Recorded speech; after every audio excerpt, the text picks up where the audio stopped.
object looms out of the darkness as our submersible rises slowly.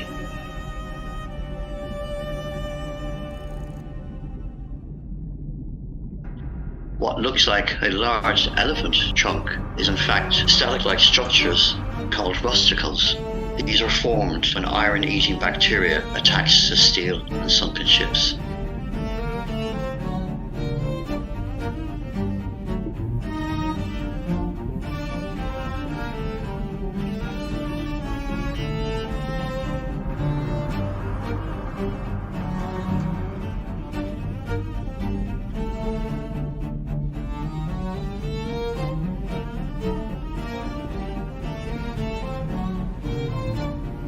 Those ones are coming out of the center hose pipe, where the center anchor chain would have come through.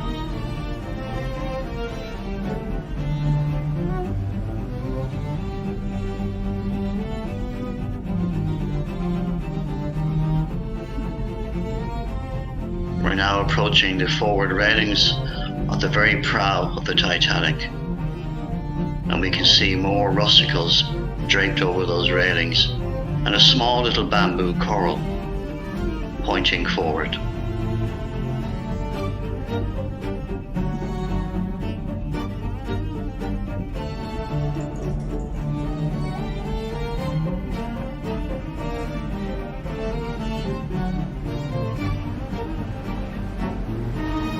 We're now looking into the weld where the huge center anchor still lies in its place. Just above it you can see the crane that would have lifted that out. Age is taking its toll on the shipwreck and the railings are starting to collapse outwards. Coming into view as we travel along the port or left side, we can see one of the anchor chains.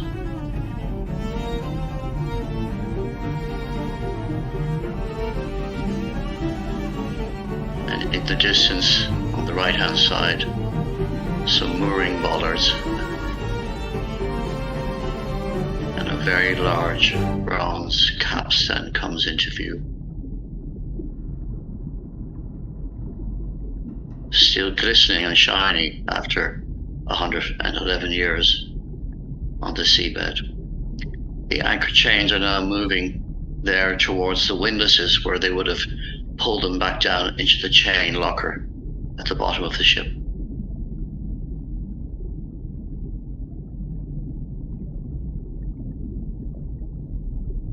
A second bronze capstan comes into view, and on top of that is a memorial plaque that was left on a previous expedition in the past.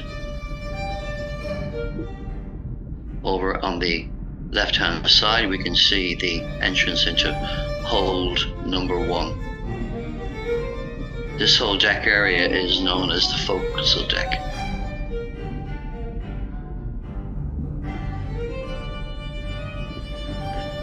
What looks like a wall there in the background is actually a breakwater or wave break, as it's described.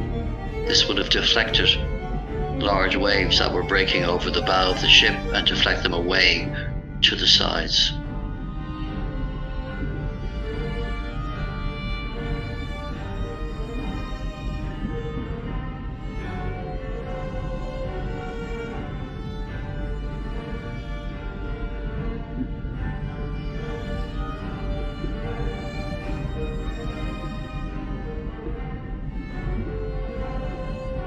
Now we have a closer view of that memorial plaque on the capstan.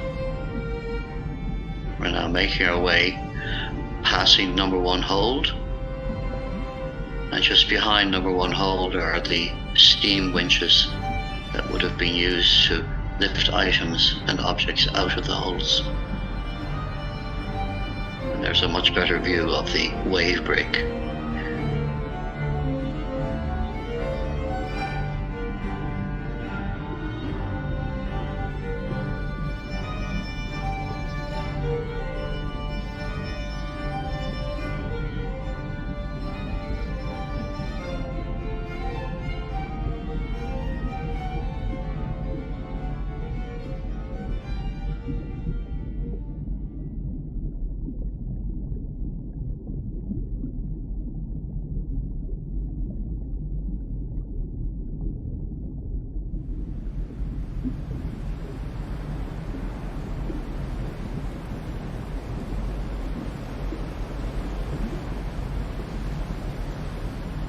And now we approach the foremast or mainmast of the ship, which is completely collapsed, lying across more steam winches.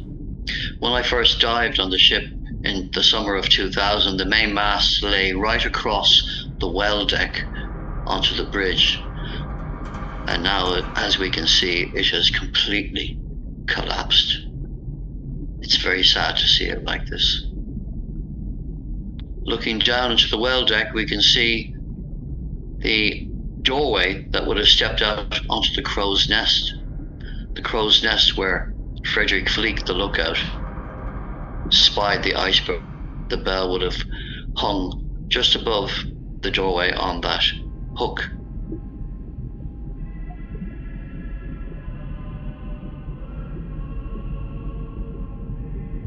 We're now traveling across the well deck.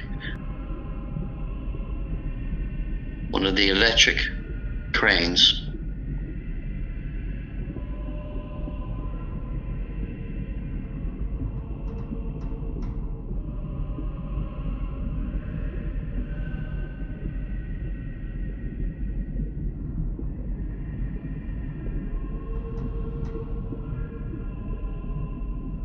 and we're now rising up above towards the bridge area, going over across B and A deck.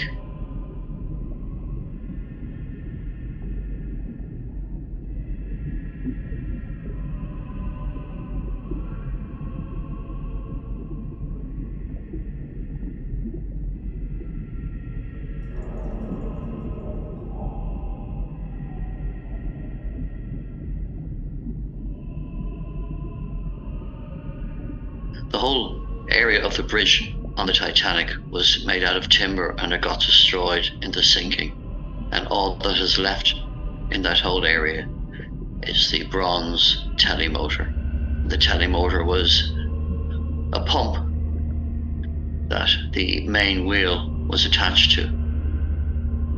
And when the wheel was turned, it helped the rudder change direction. This whole area is completely collapsed and destroyed. The memorial plaques go back over 20 years or more. The three on the left-hand side are actually ones that I left in my dives in 2000 and 2005. And they are from Ireland, they are from Belfast, and they are from Cove, Titanic's last port of call.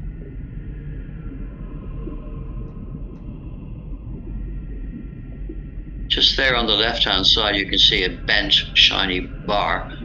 That bar, we believe, is the remains of the linkage that brought the steering wheel connection to the forward steering wheel in the bridge. This great shot gives us a whole panoramic view of that area.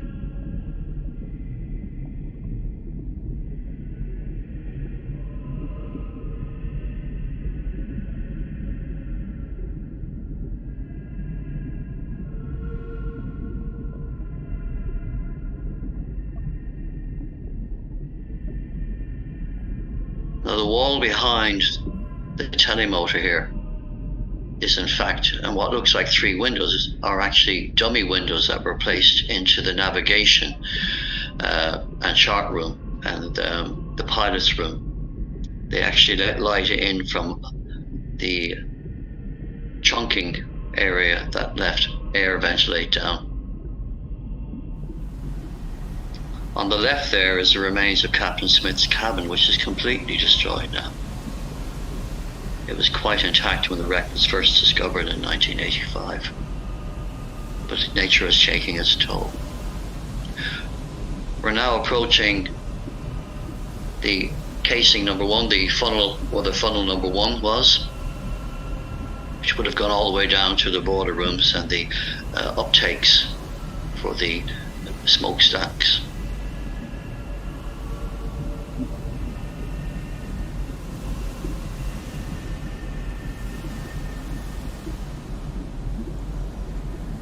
A water tank behind that looms into view, and again the remains of more ventilation trunks, or fan trunks as they were called.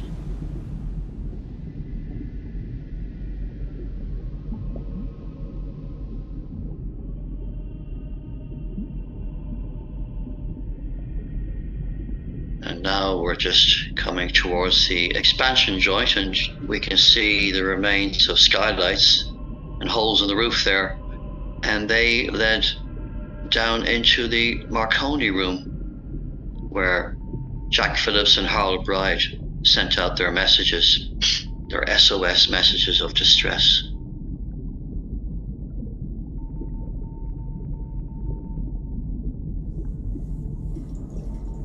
And we're now approaching the void or open space of the remains of the grand staircase.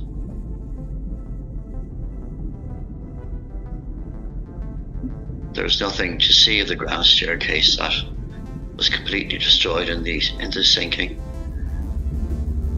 So all we have is just a gate we have going down into the ship.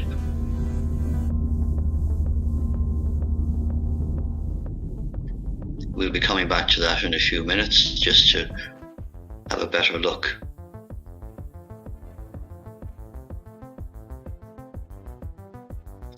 That small wall there on the right is actually the entrance to the grand staircase, first class entrance, which brought you into the grand staircase area.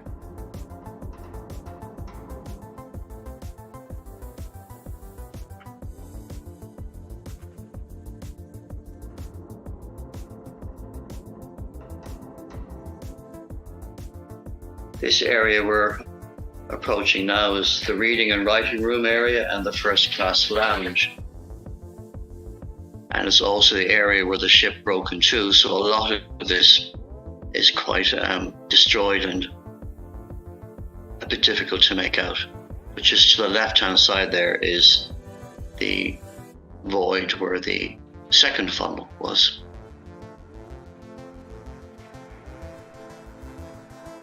So beyond here, there's really nothing else except the collapsed decks going right down to the seabed. And now we're on the seabed, just near the broken area, and lots of unrecognizable pieces of the ship are all around us here. We're making our way back towards the section that broke off, where we will see some quite extraordinary sights. And that is of the boilers, the double-ended Scotch boilers that burnt the coal that raised the steam that drove the huge engines for Titanic. These boilers weighed around 90 tons each, and the image we're going to see now of them gives you a great overview, as they still are in position here where the ship broke. There they are there. You can just make out some of the doors where the coal would have been shoveled in by all those men who slaved for hours down on the bowels of the ship. Now we're back at the grand staircase, and if you look very carefully, you can see right down there two hanging chandeliers. Again, rising up here, we can see the remains of more ventilation chunks.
We're now traveling along the port side again, back towards the bow.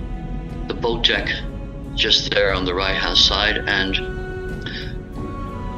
one of the two remaining lifeboat davits hanging out.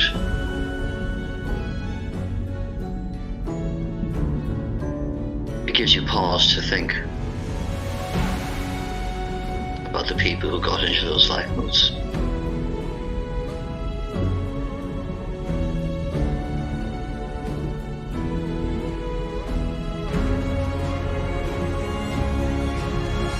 The davit is just hanging in there in the darkness, reminding us of the great tragedy that occurred.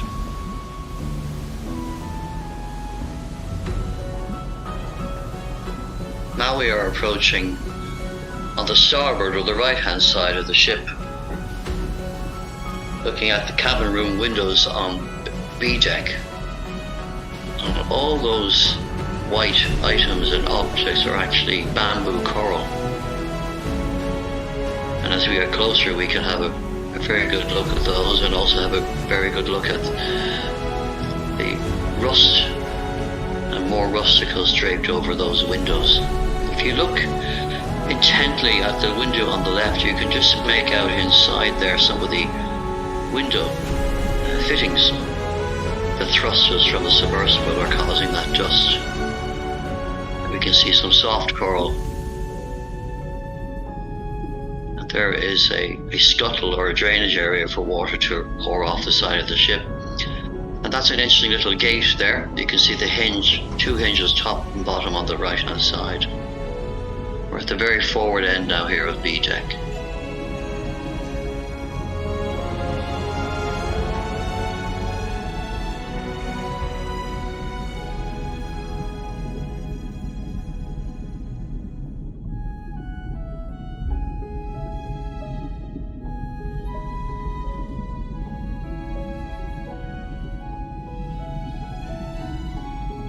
And we're now just coming into view will be the well deck, just below the bridge area, and B and C decks, where the electric cranes and holds number 2 and 3 are.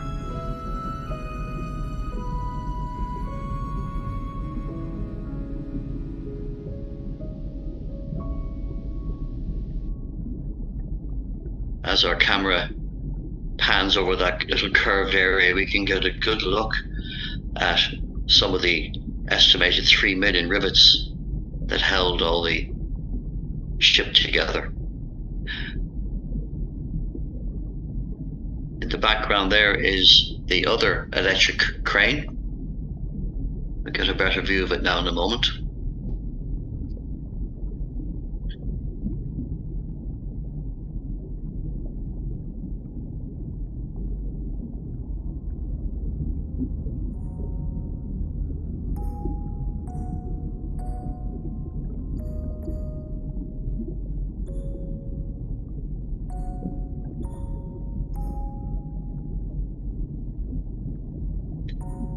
And now we're panning away back towards starboard side of the forecastle deck, and we can see the anchor chains again, some triple fair leads in the distance, the anchor crane again in front of us, and a little hatch there.